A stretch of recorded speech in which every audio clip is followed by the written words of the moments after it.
morning and welcome to the first edition of the EU Cluster Talks. Dear ladies and gentlemen, dear official guests, dear cluster friends. This event is part of the bi-weekly online meetings brought to the cluster community by the European Cluster Collaboration Platform. They offer up-to-date insights into the latest industrial policies and clusters involvement, projects and best practices, the latest European Cluster Collaboration Platform news and funding opportunities.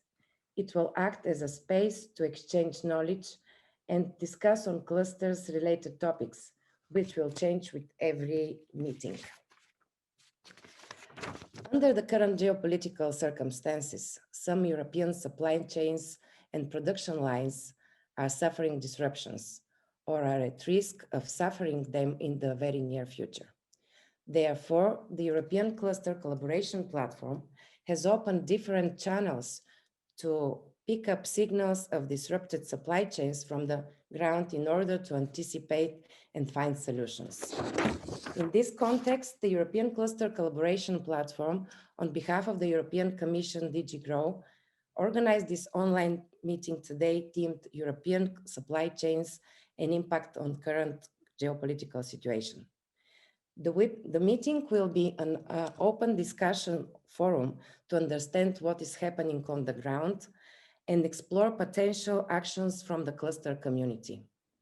It builds on the first meeting, which took place earlier this month on 2nd of March. Before going to the agenda, I would like to introduce you the housekeeping rules. Please use the chat function to comment, ask questions, and share links. Please note that the session is being recorded. You are muted, so please raise your hand if you'd like to take the floor. When giving you the floor, please unmute yourself and activate your camera. So going to the agenda for today, first we will hear the survey results on disruptions in EU supply chains. Then will be followed by the roundtable, where we will hear the latest insights from the European Commission, followed by a presentation and insights from Romania and Denmark. And then we will open the floor for your comments, insights, and we hope you will be really involved in the dialogue today.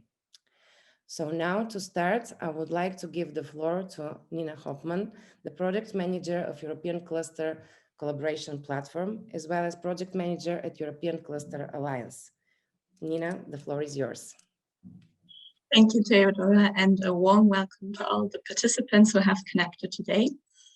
I would like to give you an overview of the first results from the survey identification of disrupted supply and value chains, which is run by the European Cluster Collaboration Platform and the Enterprise Europe Network on behalf of the European Commission.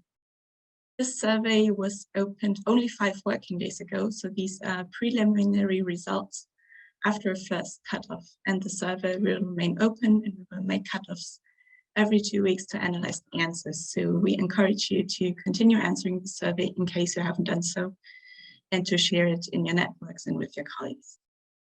Until yesterday evening, we have received 318 replies from different countries in the European Union, some countries being very active already. For example, we've received many answers from Spain and Finland. To get a bigger picture of the nature of the disruptions that have been reported so far, we have created a word cloud to classify them, which means that we have created keywords, reading the descriptions, giving in the answers to be able to understand where the disruptions are.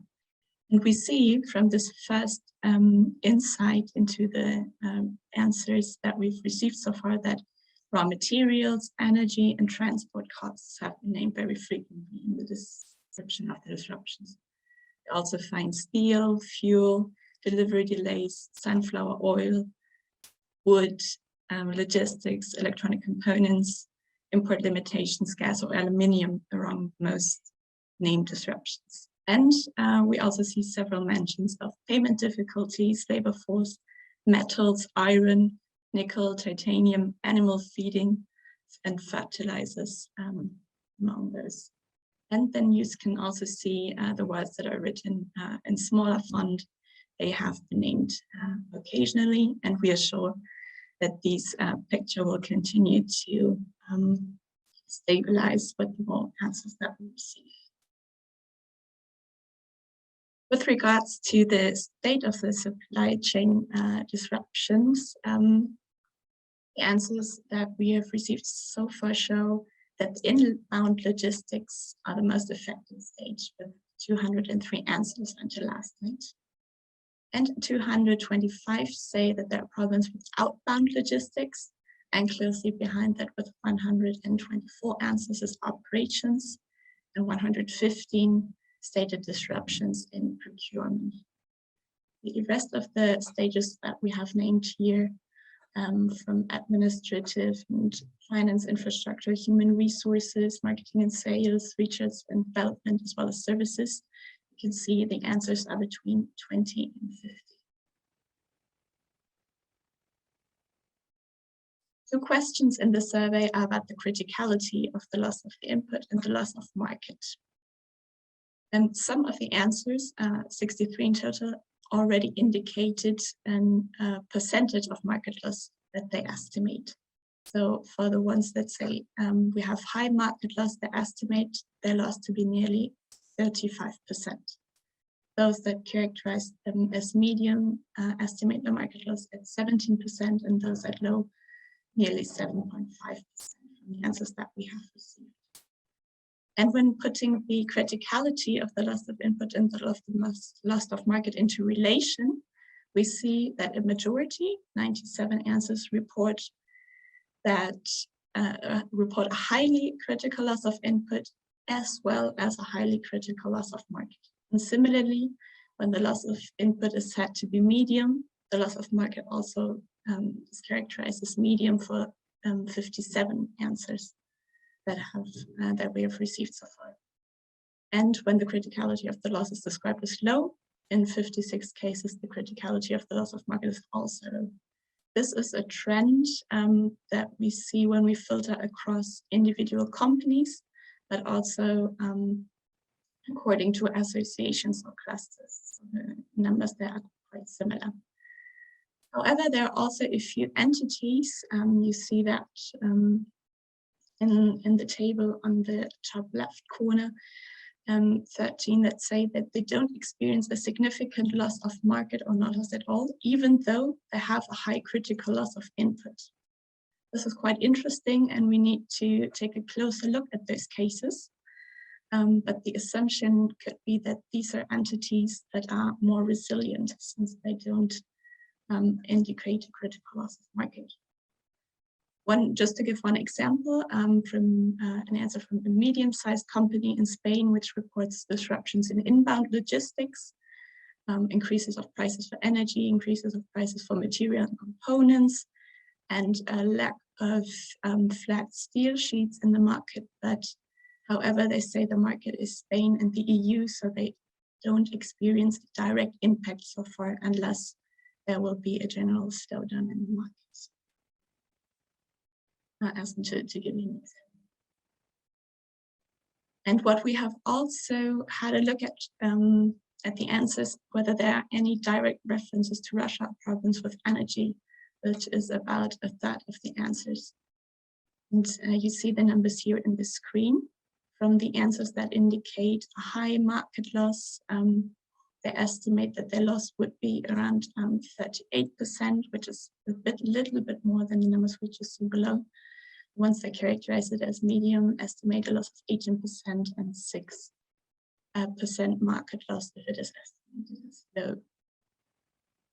And we can also see a similar trend in numbers when we put the loss of input and the loss of market into relationship. So of the total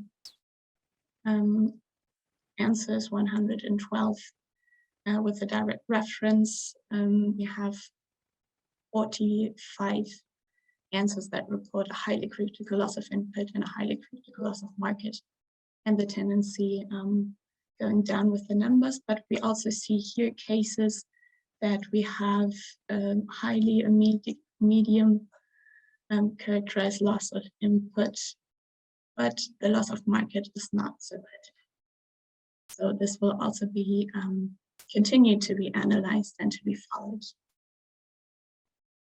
And to finalize, just a quick look at the types of answers that we've received from the entities. Most answers come from medium-sized enterprises, followed by 67 answers from large companies and 66 from small enterprises. Micro enterprises make up 50 answers, and the rest is shared by clusters, organizations, associations, and research entities. And as I said at the beginning, the survey will remain open, and we will have periodic cutoffs to evaluate the data. So please, if you haven't done so, answer the survey and share it with your networks and colleagues. And with this first overview, I give back to Theodora for the next point. Thank you. Thank you very much, Nina. I'm sure that there will be comments, a lot of on that later on. And once again, to encourage everyone who hasn't basically done the survey to give the inputs, something which would be very important, but still the numbers only for the couple of days that survey was open are really impressive. So now we would like to continue with the roundtable discussion. And it's my real pleasure to give the floor to 𝗰𝗂𝘂𝗀𝗏, the Deputy Director General and Head of the Task Force for Supply Chains at the Directorate General for the Internal Market, Industry, Entrepreneurship and SMEs at DG GROW, the European Commission. So the virtual stage is yours. Thank you. Good morning. And my big thank you for everybody who has joined us this early morning for a very important topic. So I would like to talk to you not about our normal work, but rather really about this task force that I'm currently leading in DG GROW. And this is, of course, very much about how can we help Ukraine and what it takes also then, of course, to try and absorb the shock of this war on our European enterprises. So let me begin with the maybe a personal point. You know, I come from Estonia, so I had this horrible day on 24th of February where we normally celebrate our Estonian Independence Day. So I was back at home, well, normally working in Brussels, of course, being a commission official. So I was back in Estonia, hoping that we go there for celebrating our, 104th anniversary of Estonia.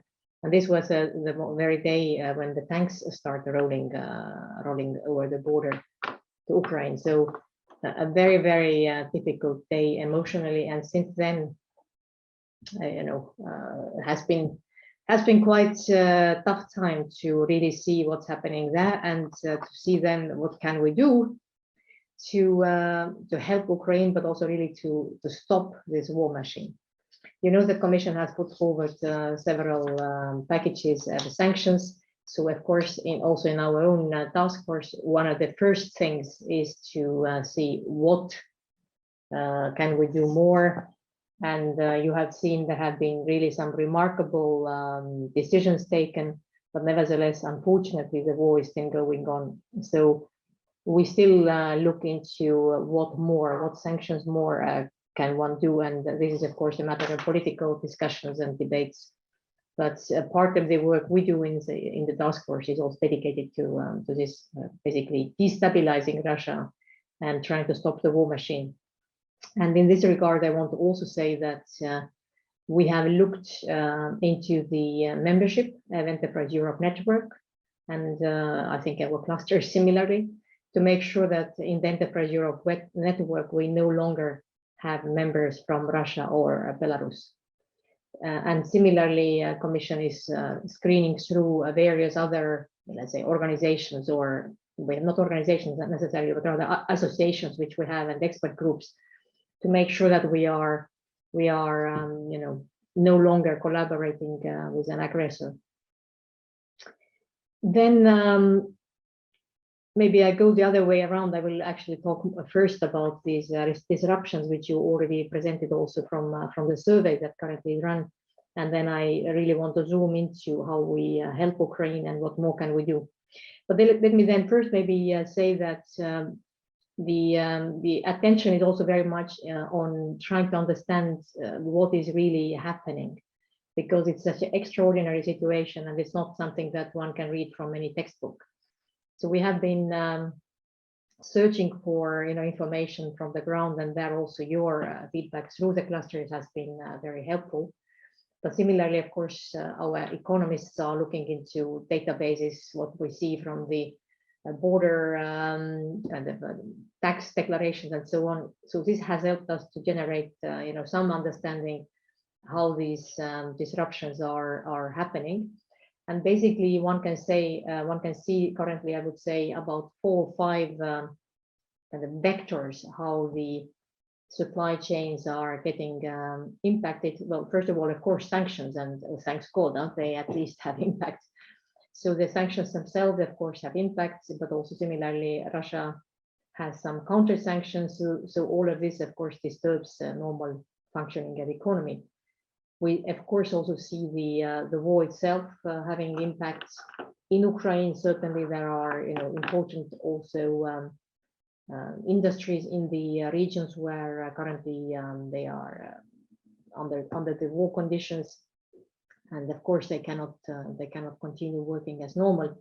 So from these regions, we, for example, see that in Mariupol area there have been some factories producing, for example, purified so-called noble gases, which normally then were exported from Ukraine to Europe and were used in electronics industry, lasers, medical equipment. So many important kind of manufacturing parts of our economy.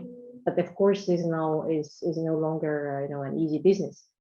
So these type of disruptions, of course, are essential, and we are very concerned about the agriculture situation, of course, where farmers in Ukraine this year, of course, have huge difficulties to go to the fields and get their work done on the fields. So the war itself, of course, has an impact. Then we see, of course, the logistics, and you have also pointed out in your feedback to us that logistics has become a major issue. Well, we know the airlines being, of course, disrupted, but similarly, we see, of course, that even maritime normal business routes, so business logistics no longer work as they used to be, and there are also signals from railways. So on top of it, more than 12,000 trucks are stuck somewhere because there are no longer enough truck drivers. So it's a very difficult situation on logistics side as well. And all of it has also impact on commodity prices. So one can already see raw materials becoming significantly more expensive, and European businesses also need to seek different sources, perhaps for some of the supplies which they used to receive from either Russia, Belarus, or Ukraine. So this, of course, has an impact on European enterprises. And then on top of it, in addition to this disruptions that come through the supplies, the trade routes and logistics, of course, we also see many businesses nowadays concerned who have invested, who have opened their branch in either Russia or Belarus, and who are now thinking of moving out of the market, maybe already have closed the factory, and those who are considering it have the unfortunate situation that if they want to close, there is now a law in Russia which basically threatens to nationalize all these assets, and the managers can be put in prison. So that's not an easy business decision to be taken, and this certainly also, of course, doesn't facilitate the things. So on this front, there are difficult situations at, I would say, EU and national level, and for many businesses as well to tackle. And then what we do, I mean, from DG Growth side, of course, the Commission is broader than just us. There are other services who look at financial markets, financial sanctions, putting sanctions on the Russian and Belarus central bank, and so on. But we work on the single market issues and entrepreneurship issues, and of course industry policy. So some of the things I would highlight from our work have to do with keeping the single market really properly functional, so that we don't have export bans or some new obstacles within single market, so that we can rebuild the value chains and networks which currently suffer, and really try and help businesses find partners within Europe. So one of the big hopes we have on clusters exactly is that you will help also your members, enterprises to find partners within Europe. And with this, in mind, we are preparing this event in Lithuania in April, where the idea is that, and there have been already preparatory steps, so some of you probably know it already. But the idea was first to try and see what we could do to help businesses in Lithuania which were subject to the rather coercive behavior of China. So we started to develop a concept where we could bring businesses from this region together in contact with businesses from the other parts of Europe and help really find new partners. But now, of course, since the war broke out in Ukraine, we have even more interest to try and help businesses find new partners. So there will be a physical presence workshop in Vilnius on 26th of April, and this will be then followed by an online matchmaking on 27th of April. And we very much hope that people in the call today, but also others, would join and see how can they find partners in the Baltic countries. But similarly, we talk about Poland, Sweden, Finland, Denmark, so the region, and of course the rest of Europe, trying to find ways of new business collaboration and opportunities. So that's about one package where we work is really the single market. And there a second area of this, I would call them the horizontal issues, such as making sure that public procurement would be fast enough to help member states accommodate the now already 3 million refugees we receive. This means that maybe there will be a need for, I don't know, accommodation or food or whatever. It can be training courses, so that public procurement could also go very fast. And we look into issues of and also things like research and so on, and again making sure that we are no longer having Russian or Belarus participants in our programs. On the horizontal matter, still there is also some work going on about intellectual property rights. A lot of it is really to try and sort out that we are not giving Russians a too easy ride on our rather generous programs. And then we look more specifically into various sectors which are particularly under pressure. For example, we mentioned also fertilizers. This is certainly an area of concern. Fertilizer industry being hit by the very high energy prices, and then of course on top of it the phosphate rock which we used to import is no longer available, and also the fertilizer and the ready-made fertilizers also will be less available. So on situations like that, Commission is considering also possibly some regulatory changes, for example, to change temporarily maybe the allowed levels of various substances in the fertilizers, so that we could be able to buy also elsewhere. And similarly, this also is true for the food industry, where and by the way, animal feed, because that is also now really under pressure. We buy a lot from Ukraine for the animal fodder, and if this is no longer available, we may need to buy from elsewhere.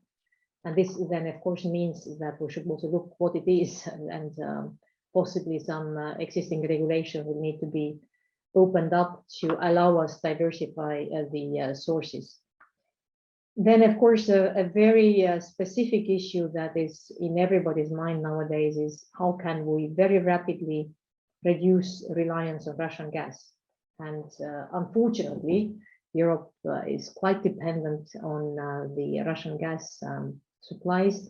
So there you have maybe seen, we have recently published a communication or a policy line, if you wish, where we set out the aim to very rapidly reduce the gas dependencies. And from our side, again, we are looking into it from kind of industrial angle. So in practical terms, what would it take to produce more photovoltaic panels in Europe? And how can we get these panels basically to every rooftop, be it farms or be it public buildings or homes? Heat pumps, how can we facilitate the process that more homes would be heated with heat pumps instead of maybe gas boilers? And how can we facilitate a rapid deployment of hydrogen, which would be needed for the heavy industries? How can we also make sure that this type of a green hydrogen could be brought in from wherever it is produced? Our harbors, our ships would need to be rebuilt for these purposes. And then, of course, besides the energy transition, we have really this major issue of various raw materials. The raw materials were already on our radar screen before, and now with the disruptions and difficulties we see, we need to look into what can we do more and better at European level to maintain our access to well, nickel, palladium, and quite a list of other raw materials which are under pressure now.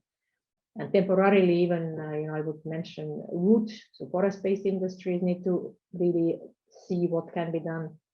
Steel and iron is now being disrupted. So there is a lot of work related to raw materials as well.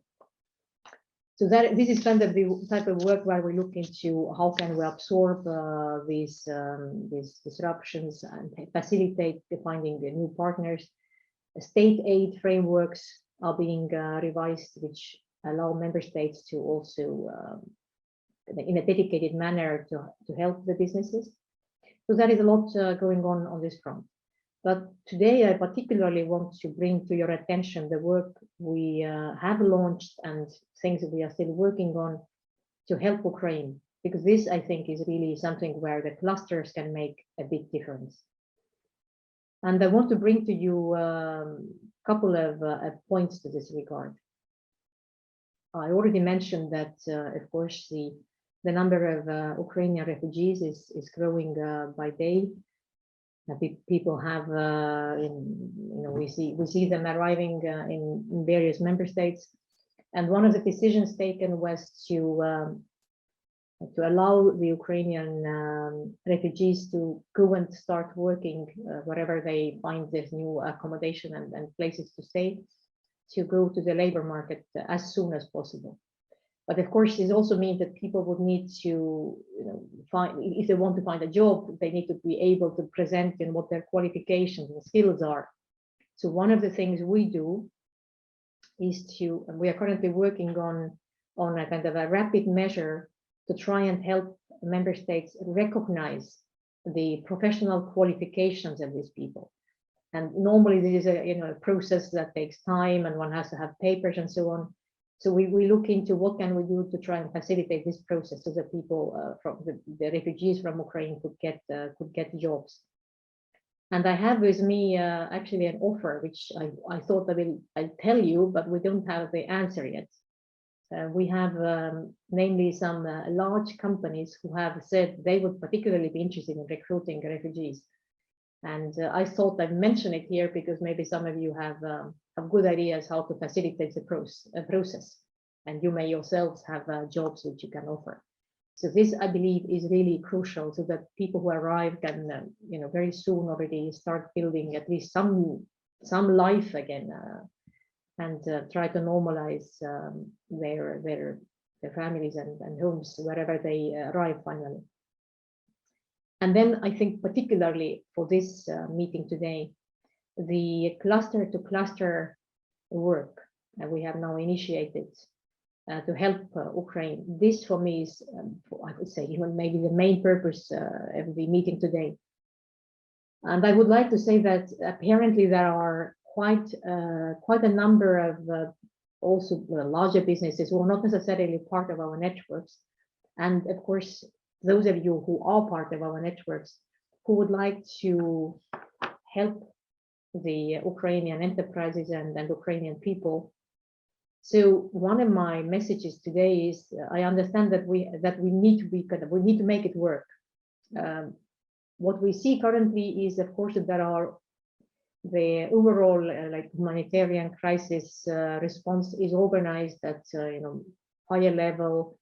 In the Commission, we have our crisis mechanism and so on. But it's all currently a bit overloaded because the situation is so dire. So if through the clusters we can, in addition, create really, business to business relationships or cluster to cluster relationships, where the companies can talk to each other and organize the logistics and organize, the movement of goods or movement of donations, I believe this really can make a difference. So I would really call upon us to try and make good use of this new platform we have created. We have created this website where the Ukrainian side can upload the needs or the requests. And then from the European side, we would like to see, of course, offers, which would be then matching. I do believe that this would need a bit of facilitation, because if you have a website which is just a passive thing, it doesn't necessarily, find many people looking into it. So one of my pleas today is that let's make it work, and let's really publicize it widely, so that would be really becoming very quickly operational and helping the Ukrainian clusters to get the supplies which are very much needed. And I heard yesterday from our sister department dealing with energy that there are apparently also large energy companies who are looking for this type of collaboration. So we should be trying to put this, interest together and try and get even rather maybe even fuel, or if they're interested in helping, we should be looking into it. And from our side, in DG Grow, the team who is dealing with clusters can also help them the information flow to happen. But the essential thing is to make things working at grassroots level, really business to business, cluster to cluster, and not hope that everything runs through Brussels, because Brussels is currently quite overloaded with this, massive requests coming from various parts. We continue, of course, nevertheless working. I'm not saying that our crisis system would not work. It still continues, of course, working, but business to business will help as well. And then, of course, we have another matchmaking platform, which is for a broader range and broader use, the supply chain resilience platform, which we plan to open this week. This is then not only for Ukraine, but this is really for everybody in Europe to try and see how to match the needs for supplies and again, find partners. So this, we hope, will be particularly useful. This new platform would be particularly useful for those who have lost either their markets or their imports in these three countries. So this is what I wanted to tell you today, and I very much underline again that we depend on you if we can make the cluster to cluster support to Ukraine work. And this really is a plea that we should be taking forward immediately. Every day counts, and the situation in Ukraine, as you know, is far from normal and far from easy. So thank you a lot, and I wish today to this meeting really a good success. Thank you very much, maybe for this overview, and I have to say even emotional words from your end, and encouraging the cluster community and the other organizations to participate in the open forum. We've seen that, as you said, the Ukrainian partners are very active. They put a lot of their needs already on the forum, and I'm sure that not only today, but we will repeat, encouraging everyone to try to engage and try to find the solutions. I've seen in the chat that the link to the forum has been shared, and a good comment from Antonio is how probably we could do better, mobilize ourselves better, so to do better in this case would be very helpful to this what you said about the recognition of the certificates, because I know, and we've been talking, that many cluster organizations, they are willing already to take and to employ refugees. So you working on the different states and giving that information to the states would be really, really helpful. So I'm sure that there will be more comments towards our discussion. So now I would like to give the floor to Daniel Cosnita from the Clustero, the Romanian National Cluster Association, so to hear the insights from Romania. Thank you. Thank you very much, Teodora. Hello, everybody. Thank you for the opportunity to share with you some first impressions and some actions that are being taken in Romania. So to be said in the beginning that Romania shares 650 kilometers border directly with Ukraine, and that we have had also the border to the Republic of Moldova, because also refugees are either coming directly from Ukraine or refugees are coming to Romania via the Republic of Moldova, because the Republic of Moldova is a small country, so they cannot stay there so many. It is also true that in this first wave of refugees are the ones that let's say they then go further to Western Europe, where they have families that are still working there. But if the war continues, we expect the second wave of refugees, which then will have to stay also in Romania, so also in the eastern part of Europe, and this is where they don't have to work and things like that. They do not have any resources there, so then it will be a much tougher situation that has to be handled. So regarding the disruptions, the economic disruptions in the supply chains, so to give you an overview, what's happening in Romania. So the Ministry of Economy has established a task force to handle the situation. The task force of which also our cluster association is a member. And you see here the sectors that have been mostly affected in Romania.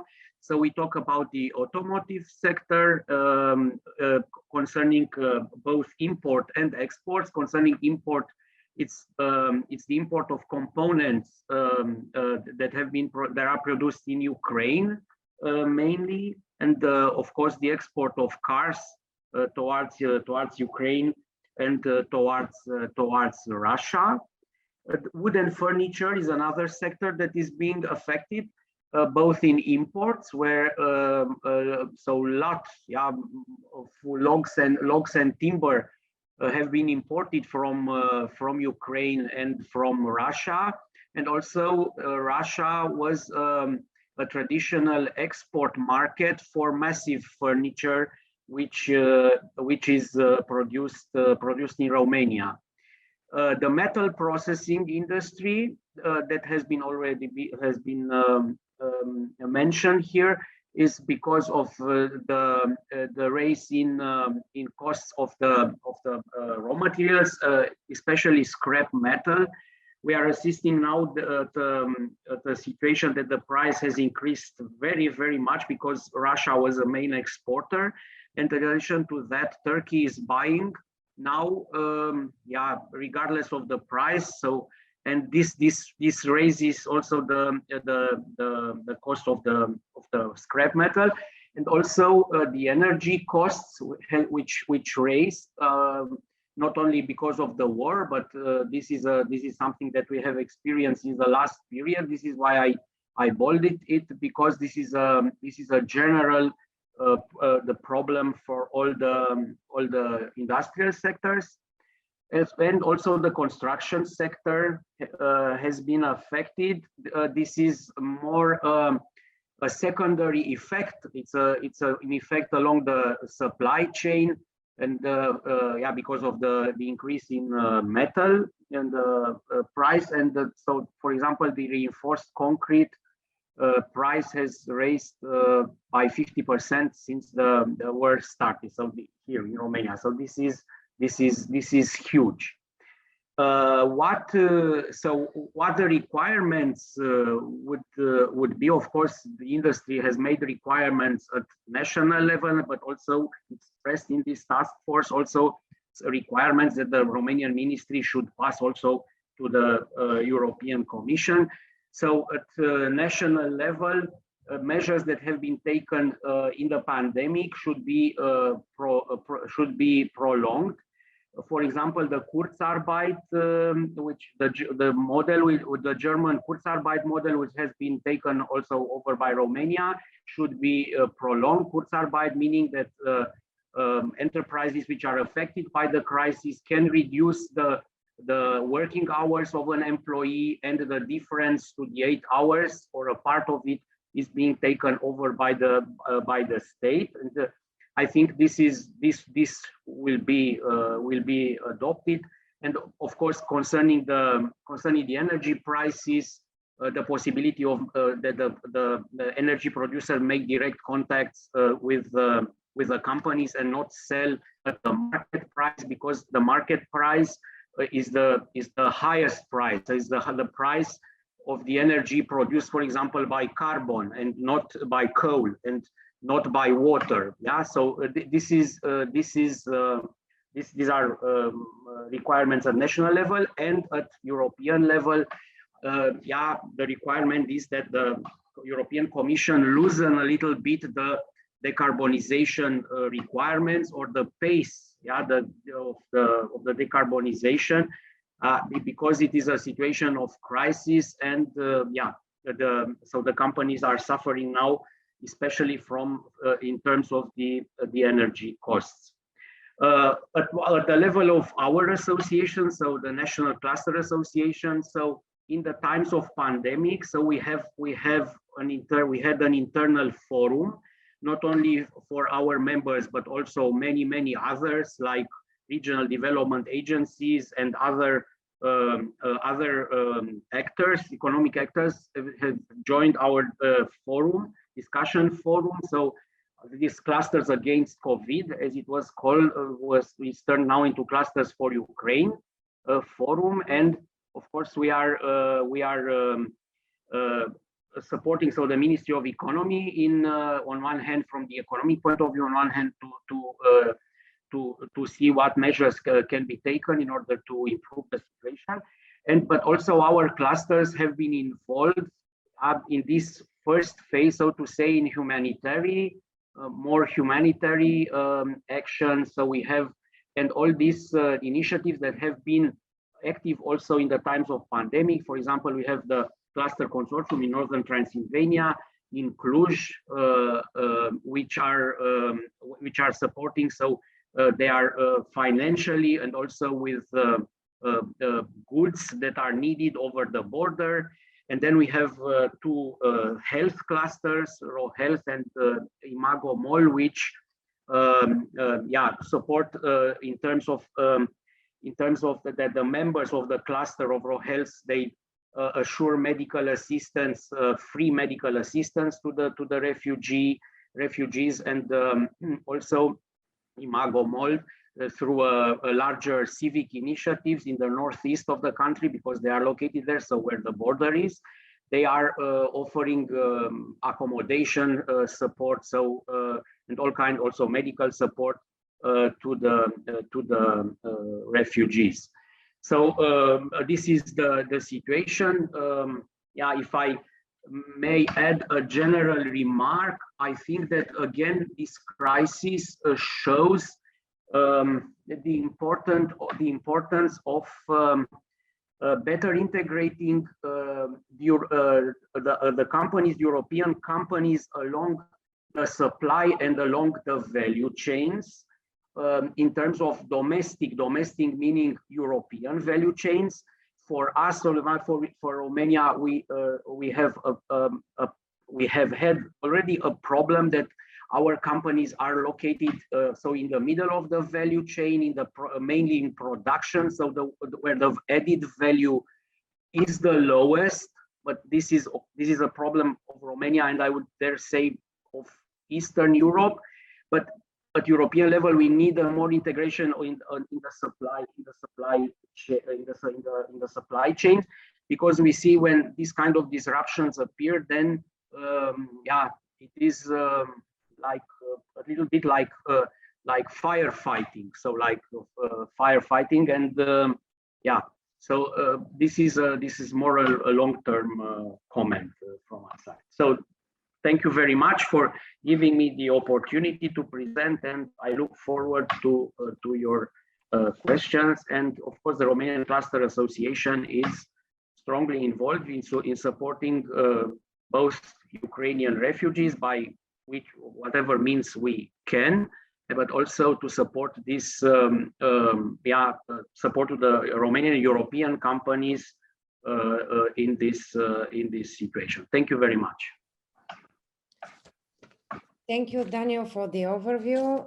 It is really, I mean, it is good to share these examples of what is happening really on a national level, because when we share, I mean, we see there is a food for thought what we can do in our own organizations, but also to encourage different structures, basically to adapt some of those works.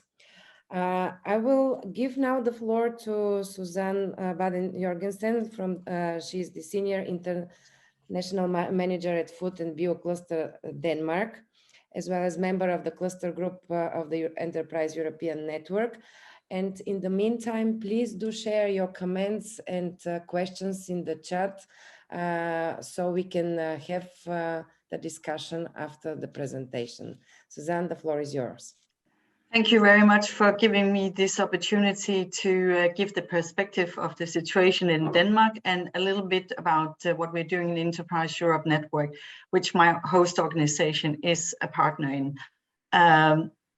If you change the, yes, I would like to give a personal comment to Ukraine. Yesterday, this is from the Copenhagen Central Station. Normally, you will see only Danish flags, but it's symbolic. But from now on and until late March, the Ministry of Justice have said that you could flag with official buildings with the Ukrainian flag. It's symbolic, but it just shows we stand by you side by side. Coming back to today's topic, the current situation in Denmark. We are, as been said, I could not agree with both the previous speakers more on the whole situation and the challenges, and also what it said during the survey that Nina presented, the preliminary result. Before the war, we were already experiencing disruption in the supply chains, facing climate changes, the pandemic. Now we are facing the very grave situation in Ukraine and other geopolitics situation. This has even more accelerated the disruption, and it means we are experiencing increasing in prices, shortage in some materials, and not least manpower. It means that we are facing higher prices, which means we will, in Denmark already now, last year, we have a highest inflation for years with 4.9%.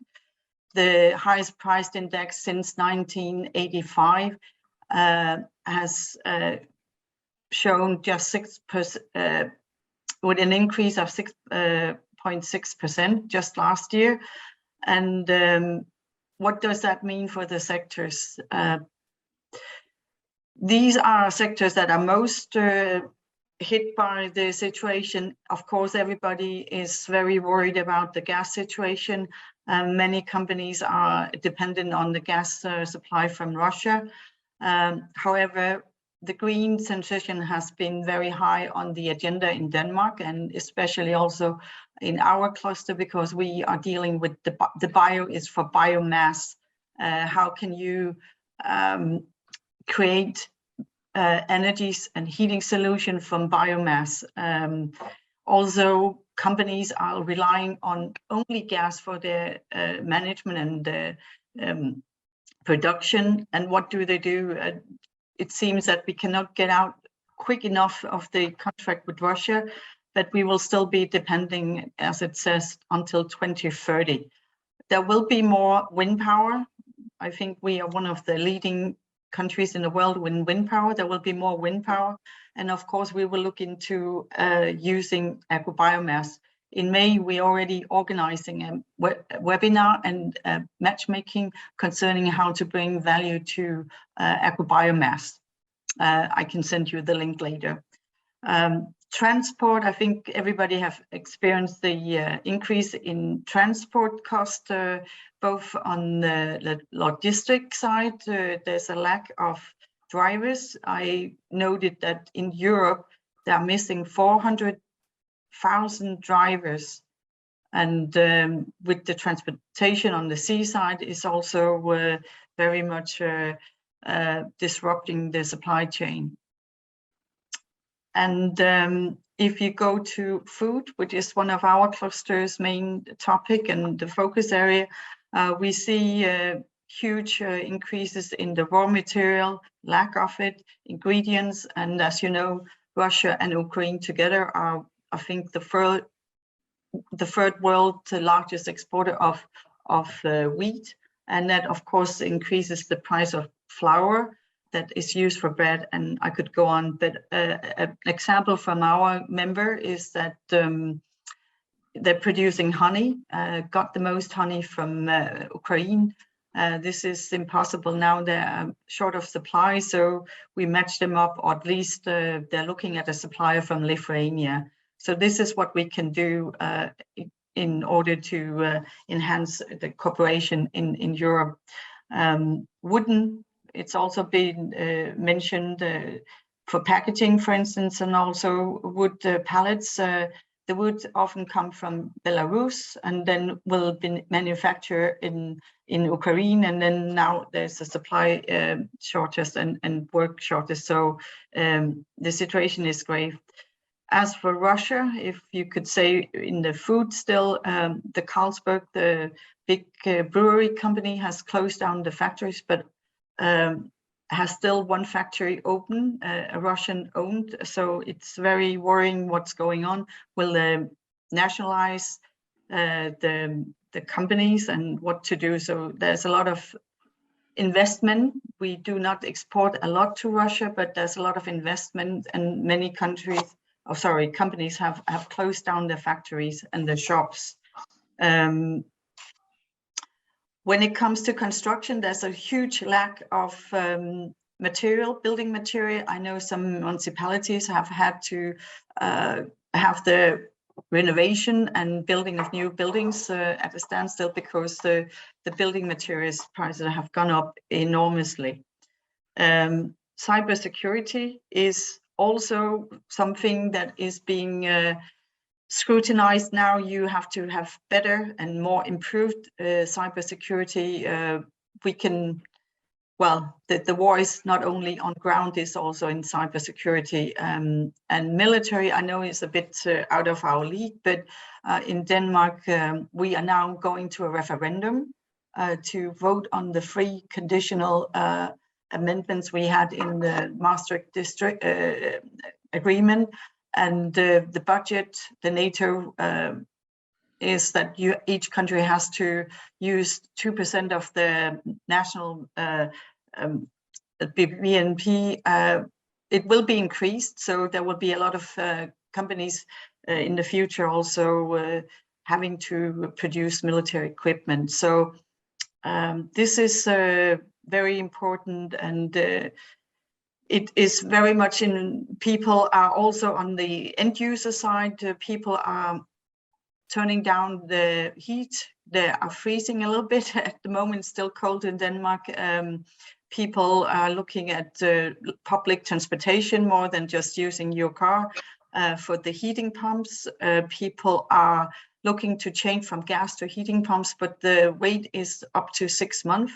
And also, we do not have the automobile industry in Denmark, but if you want to buy a car, it can be up to 1 year because of the situation. Many components are being manufactured in Ukraine, and there's a waiting list now.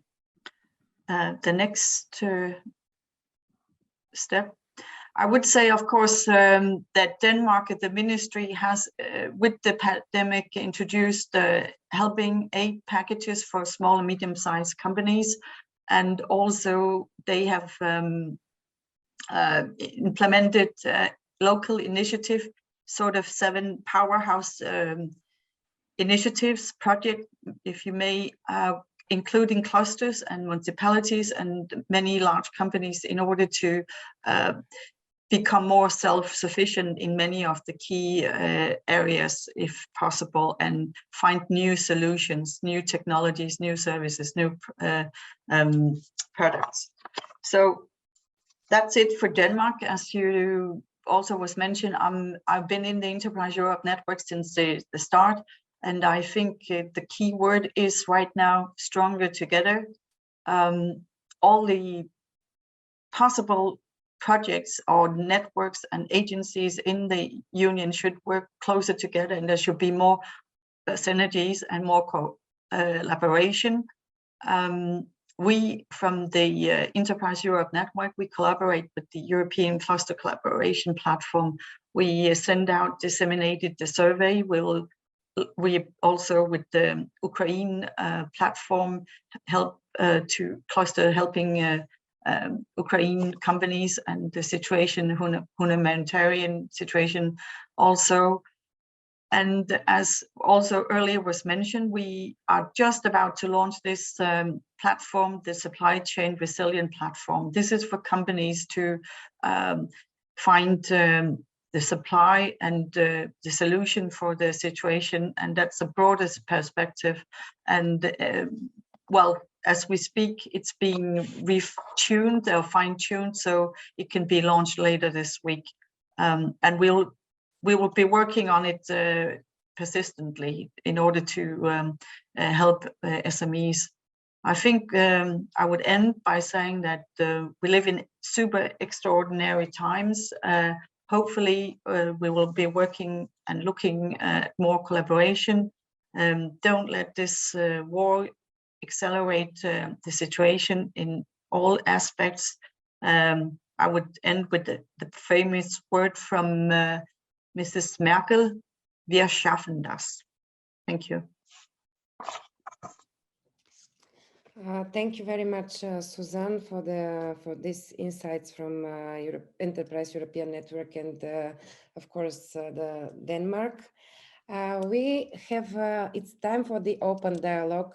I believe you all that have took time to register and participate with us. It is, we are a bit over the time, but it's, we all believe it is extremely important to continue this dialogue. So hopefully you can stay for another 50-20 minutes so we can hear even more from the participants. So please, the floor is yours. As we mentioned earlier, I mean, you can take part in the discussion by raising hands, so we can give you the right to take part. Please switch your camera and unmute yourself. Carlos, I see you've you put your hand up. Thank you. Thank you very much. Could you hear me? Yes, everything's fine. Thank you, Carlos. Okay, perfect. Thank you very much. Firstly, I like to congratulate to all of you for this so quick reaction and the very sound interventions. I have a question. As you know, I am representing the European Clusters Alliance in the European Economic and Social Committee, the voice of the organized civil society. And for 12 years, I was representing consumers. And I think as consumers, as citizens, we can make more. And in this sense, I would like how to better involve consumers in this reaction. No? For instance, with a reduction of heating, mainly in those countries that have better weather conditions as Spain. I am right now in Madrid and it's 12, 13 degrees. For me, it would be very interesting to better involve consumers, and in this sense, I could collaborate connecting consumers, European Consumers Network as BEUC, and also another social moments and collectives who can disseminate some message to population knows who can they individually make to contribute. Thank you, Teda. Thank you very much. Thank you, Carlos. I'm sure that there will be, reactions on that. So thank you for your involvement here. As we said, the floor is yours. So please, everyone who is interested to comment, we have also these questions on the screen, and it is important to know where do we heard where do we experience disruptions of supply chains, but if we should even think for more on the short and long term, so which will help us to be more prepared.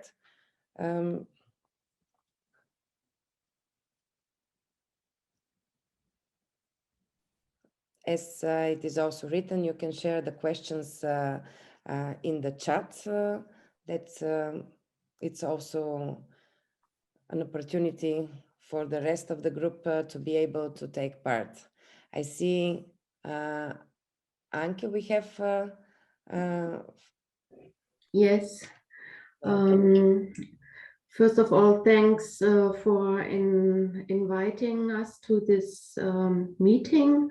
Me too, I'm like Susanne, part of a host organization which is both member in the Enterprise Europe Network and in the European Cluster Collaboration initiatives. So it's a good match to link these two networks closer together, especially in this very crucial situation. Regarding the topic of today, I would like to transfer feedback from our regional authorities, the Berlin Senate, because the colleagues there, of course, they are also taking care with high priority about the supply chain disruptions. And in this context, they would be interested to receive the results of the survey that you have been running on short term and which was closed, I think, yesterday. So if it would be possible to share either via the ECCP or via the EN, the results of your survey with some breakdowns on the regional situations, that would be extremely helpful. Thank you. Thank you very much. And I see that there is also hand from Anna. Yes, hi. My name is Anna Dian, and I'm here on behalf of the Croatian wood cluster. So I want to refer to the question in the chat. Someone has asked about the requirement to loosen the decarbonization requirements on EU level. So I was not able to join in the beginning because the meeting was limited on 100 participants.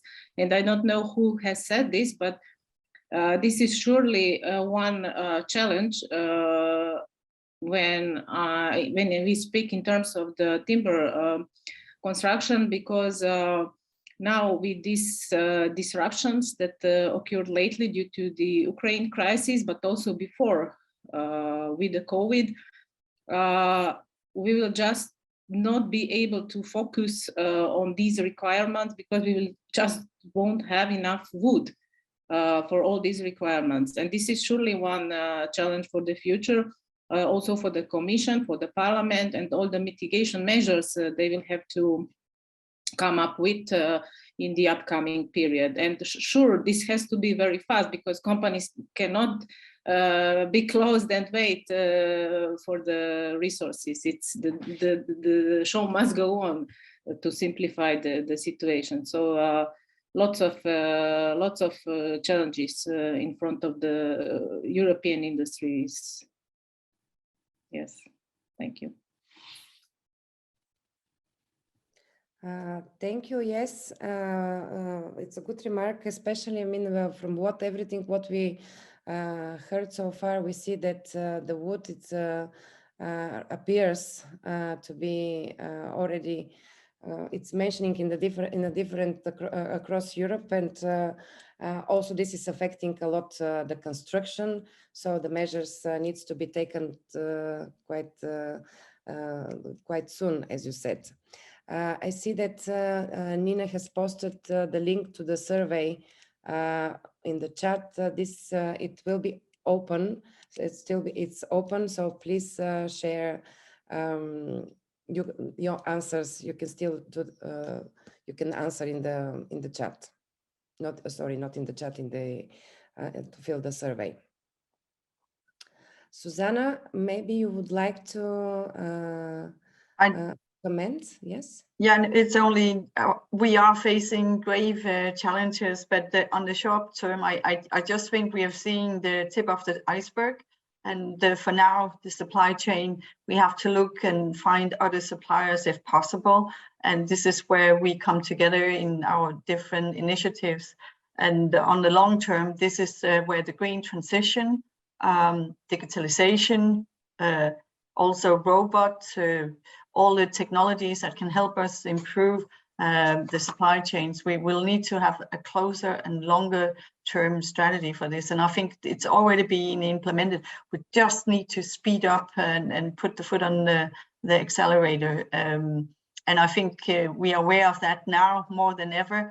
And I think, however tragic the pandemic is, then we've seen so much creativity in the industries. At least in Denmark, I'm sure all over, how people are all of a sudden digital. I mean, now we have a digital meeting.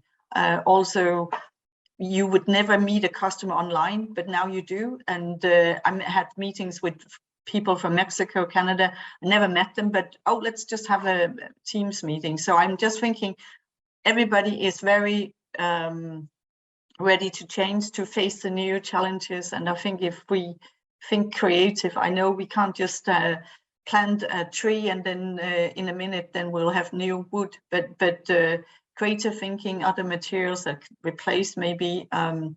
So that was only short term and long term. Thank you. Thank you very much. Daniel, I see you also raised hand. Yes, thank you. About this, again, if I may bring this again of this integration of the company, more integration at European level in the supply chains. And we are in the phase of where the operational programs are being they are not yet ready, or for the period 2021-2027. Until now, we have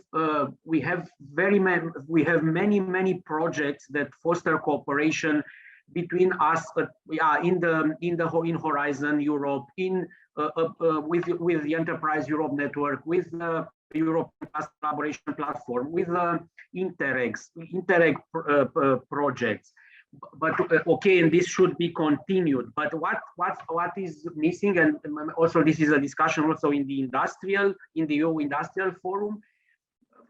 There is the need of interregional investments, yeah, that could be set in place. For example, I know of the example of Denmark and Sweden that they are doing. So Copenhagen and Malmö, they are cooperating a lot. But this is kind of an exceptional case. For example, us together, Romania and Bulgaria, they cannot do a common joint project, yeah, joint investment financed by the operational programs of both countries, because it is not possible. So this should be, given the situation and the need of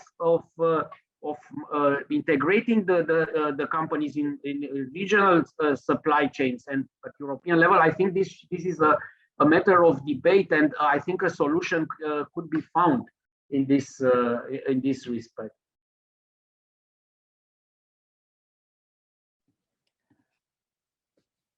Okay, thank you, Daniel. It is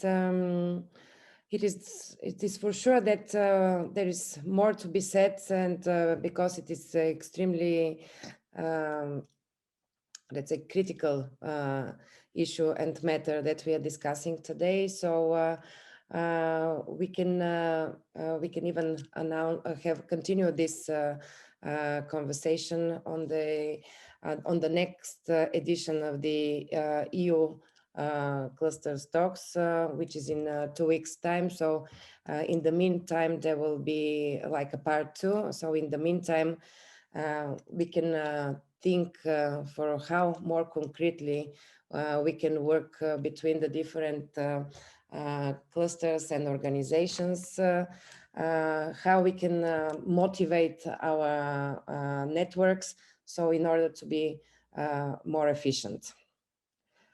Nina, I would like to go back to you, the mic, just to summarize with regards to the survey, because we've seen it on various occasions. It has been mentioned in the chat. So if you'd like to say a few words about it. Yes, thank you. I think we see also from the session today that the interest is big in this topic, and to also further collect the data, to be able to analyze, to be able to draw conclusions.